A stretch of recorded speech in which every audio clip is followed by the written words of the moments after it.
इस मिनट का निबंध सिख इतिहास वीरता, बलिदान और धर्म रक्षा की अमर गाथाओं से भरा हुआ है। इन्हीं गौरवशाली योद्धाओं में एक नाम भाई बचित्तर सिंह जी का है, जिन्होंने अपने अद्वितीय साहस और अपार शक्ति से सिख इतिहास में अमिट स्थान बनाया। वे 10वें सिख गुरु श्री गुरु गोबिंद सिंह जी के परम भक्त और महान योद्धा थे। भाई बचित्तर सिंह जी का जन्म 7वीं शताब्दी में एक जाट सिख परिवार में हुआ माना जाता है। बचपन से ही वे शारीरिक रूप से अत्यंत बलशाली, निडर और युद्ध कला में निपुण थे। उन्हें घुड़सवारी, तलवारबाजी और भाले का विशेष अभ्यास था। गुरु गोबिंद सिंह जी के दरबार में वे एक समर्पित सिपाही के रूप में सेवा करते थे और गुरु जी की हर आज्ञा को धर्म का आदेश मानते थे। भाई बचित्तर सिंह जी का नाम इतिहास में विशेष रूप से आनंदपुर साहिब के युद्ध से जुड़ा हुआ है। उस समय पहाड़ी राजाओं ने मुगल शासकों के साथ मिलकर गुरु गोबिंद सिंह जी पर आक्रमण किया। इस युद्ध में शत्रु सेना ने एक विशाल और मदमस्त हाथी को लोहे के कवच पहनाकर सिख किले का द्वार तोड़ने के लिए भेजा।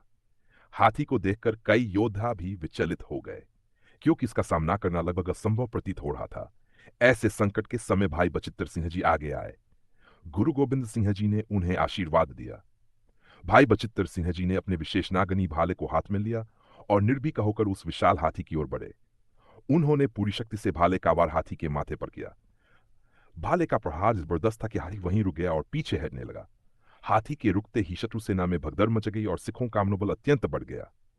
इस युद्ध में भाई बचित्तर सिंह जी गंभीर रूप से घायल हो गए, लेकिन उन्होंने अपने प्राणों की परवाह किए बिना धर्म और गुरु की रक्षा की। कुछ समय बाद वे अपने घावों के कारण वीरगति को प्राप्त हुए।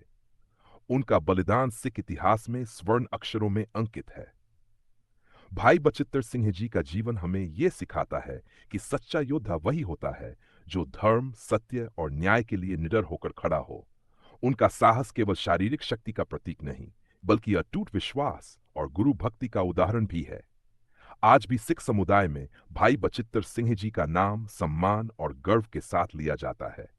निष्कर्षतः भाई बचित्तर सिंह जी केवल एक योद्धा नहीं थे, बल्कि वे वीरता, बलिदान और धर्म रक्षा की जीवंत मिसाल थे। उनका जीवन आने वाली पीढ़ियों को अन्याय के विरुद्ध खड़े होने और सत्य के मार्ग पर चलने की प्रेरणा देता रहेगा। वाहिगुरु जी का खालसा, वाहिगुरु जी की फतेह।